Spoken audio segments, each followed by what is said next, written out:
السلام علیکم رحمۃ اللہ وبرکاتہ۔ سوال بھیجنے والے ہیں حافظ راجہ محمد اسلم راول پنڈی سے۔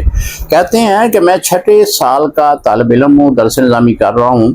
ایک روایت مفتی صاحب پڑھی ہے، وہ روایت کچھ اس طرح کی ہے کہ اگر کسی کی بیوی بد اخلاق ہے، وہ طلاق نہیں دیتا تو اس کی دعائیں قبول نہیں ہوتی۔ اس کی وضاحت بیان کر دیں، کیونکہ ہمارے معاشرے میں تو بہت ساری عورتیں بد اخلاق ہیں، تو پھر تو بہت کم لوگوں کی دعائیں قبول ہوتی ہیں۔ اچھا سوال آپ نے کیا ہے۔ پہلے تو دعا ہے راجہ بھائی کہ اللہ تعالیٰ آپ کو جلد از جلد درس نظامی مکمل تکمیل کرنے کی توفیق عطا فرمائے اور عالم باعمل بنے، اور اللہ کی رضا کے لیے دین کا علم آگے پھیلانے والوں میں اللہ آپ کو شامل کرے۔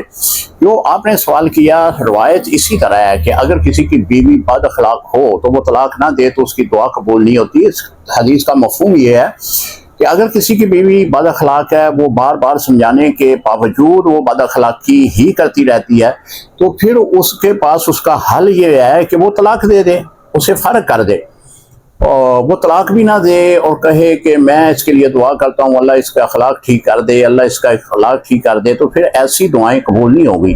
اس میں عموم دعاؤں کا ذکر نہیں ہے کہ اس بندے کی کوئی بھی دعا قبول نہیں ہوتی، باقی دعائیں کریں وہ قبول ہوں گی، اللہ قبول فرمائے گا۔ لیکن بیوی کے متعلق اگر کوئی اس طرح کی دعا کرتا ہے کہ اس کی بد اخلاقی ختم ہو جائے، اس کے پاس اللہ نے اختیار دیا ہے طلاق کا، وہ طلاق کا اختیار استعمال کرے۔